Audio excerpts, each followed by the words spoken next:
आप देख रहे हैं पूर्वांचल। नमस्कार, आप देख रहे हैं पूर्वांचल लीपी लाइव। मैं हूँ राजेश सोनकर। इस समय हम गोरखपुर के चिड़ियाघर में हैं। ये अस्पताल है, चिड़ियाघर का अस्पताल है और यहाँ पे हमारे साथ हैं मुख्य चिकित्सा अधिकारी योगेश सिंह जी। योगेश सिंह जी से बात करेंगे क्योंकि बहराइच में जिस तरह से भेड़ियों का आतंक मचा हुआ था, भेड़िया जो पकड़े जा रहे हैं, भेड़िया चौथा भेड़िया पकड़ के गोरखपुर में आया और पाँचवां भेड़िया जो पकड़ा गया है वो भी गोरखपुर में है, कल रात को शिफ्ट किया गया। तो इस संदर्भ में हम डॉक्टर साहब योगेश श्रीवास्तव जी से बात करेंगे कि इस भेड़ियों को किस रूप में रखा गया, क्या है, तो उसको किस रूप में रखा गया, क्या है?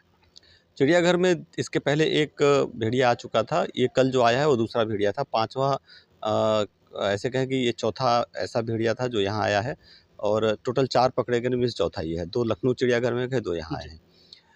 अभी ये भेड़िया ठीक है, बिल्कुल स्वस्थ है, कोई दिक्कत नहीं है इसमें। थोड़ा-सा कल डिहाइड्रेशन में था, अभी तो पानी पीना शुरू कर दिया उसने, पानी पी के अभी स्वस्थ हो जाएगा।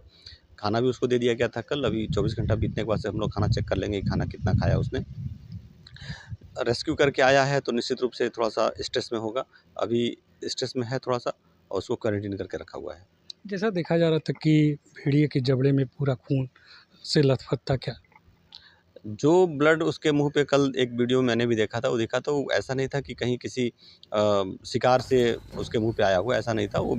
वो जो ब्लड हल्का-सा दिख रहा था, वो सिंपली उसने अपने आप को चोटिल कर लेते हैं। जब इनको रेस्क्यू किया जाता है तो निश्चित रूप से ये स्ट्रगल करेगा अपने आप को छुड़ाने के लिए। तो उस दौरान संघर्ष जो होता है उसमें कभी-कभी इनके मुँह पे, जबड़े में चोट लग जाती है, जीभ में चोट लग जाती है, तो उसकी वजह से थोड़ा-सा ब्लड आता है और वो वही था और कुछ ऐसा नहीं है कि उसके मुँह में कोई बहुत गहरी चोट हो। बिल्कुल ठीक है, कोई दिक्कत नहीं है। जैसा ये बहराइच में आतंक मचाया हुआ था और मांस मानव मांस के लिए वो ज़्यादा जाना जाता है, तो ये इस तरह के वन्य जीव को अब किस तरह से रूप में रखेंगे, कैसे इनको भोजन दिया जाएगा? अभी हमारे यहाँ ज़ू में एक मैंडेट होता है कि किस वन्यजीव को कौन-सा भोजन दिया जाता है। उसी के क्रम में जो हमारे पास सिस्टम है, उस सिस्टम में जो हमारा नियम है, नियमानुसार उल्फ को मांसाहारी है, तो उसको मांस दिया जाएगा। जो कि हमारे यहाँ ज़ू में कुछ और वन्यजीव हैं, उनके लिए भी मांस आता है। तो वो मीट जो होता है, वही हम देते हैं उनको और धीरे-धीरे वो खाने लगते हैं। तो इससे कोई मतलब नहीं है कि उसने फ़ील्ड में क्या खाया है। फ़ील्ड में तो बहुत सारा इनका शिकार होता है। यहाँ आने के बाद से 2-3 तरीके के ही मीट होते हैं जो ईज़िली हम लोगों को मिल जाते हैं। वही मीट हम देते हैं और धीरे-धीरे सारे वन्यजीव उस पे ही अडॉप्ट कर जाते हैं, उसको खाने भी लगते हैं और स्वस्थ भी रहते हैं। तो इनको खास तरह से किस तरह से निगरानी रखा जाएगा? फिलहाल इनको कम से कम 3 से 4 हफ्ते तक के लिए क्वारंटीन किया गया है और क्वारंटीन अवधि पूरा होने के बाद से जैसा उच्चाधिकारी को निर्देश होगा, कार्रवाई किया जाएगा। अच्छा था, पहले पकड़ा गया था, उसका क्या स्थिति है इस समय? नहीं, वो जो भेड़िया है वो ठीक है अभी, वो तो उसका क्वारंटीन अवधि भी धीरे-धीरे पूरा हो रहा है। 1 हफ्ते से ऊपर का उसका समय बीत रहा है, दूसरा हफ्ता चल रहा है। वो स्वस्थ है, ठीक है, कोई दिक्कत नहीं, खाना खाना शुरू कर दिया वो। उसे क्या दिया जा रहा है? उसे फिलहाल हम लोग मीट ही दे रहे हैं। पड़वे का मीट या बकरे का मीट अलग-अलग देते रहते हैं। किसी तरह से दवा आदि का कोई इंजेक्शन? आवश्यकता अनुसार वो चिकित्सा का एक पार्ट है। हमें आवश्यकता होती है तो हम उसको दवा भी देते हैं, इंजेक्शन भी देते हैं।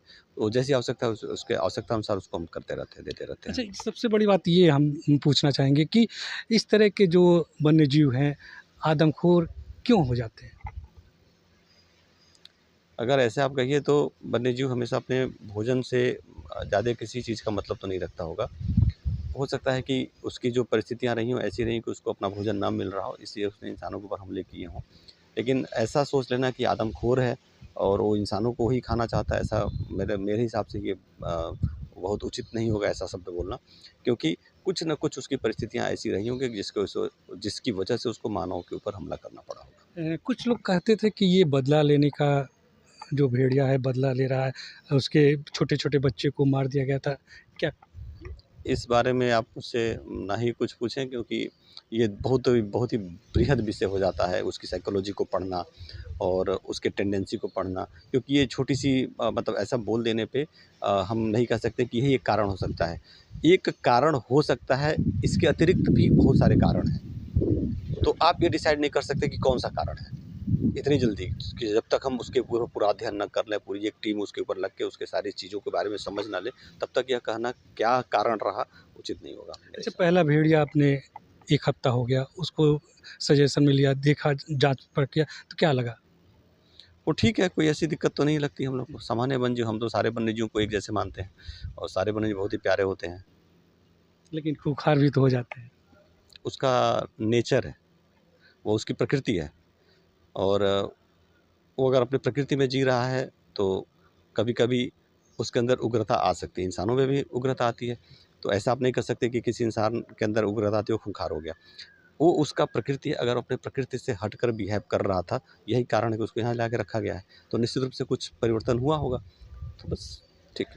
पूर्वांचल लाइफ से बात करने के लिए बहुत बहुत धन्यवाद।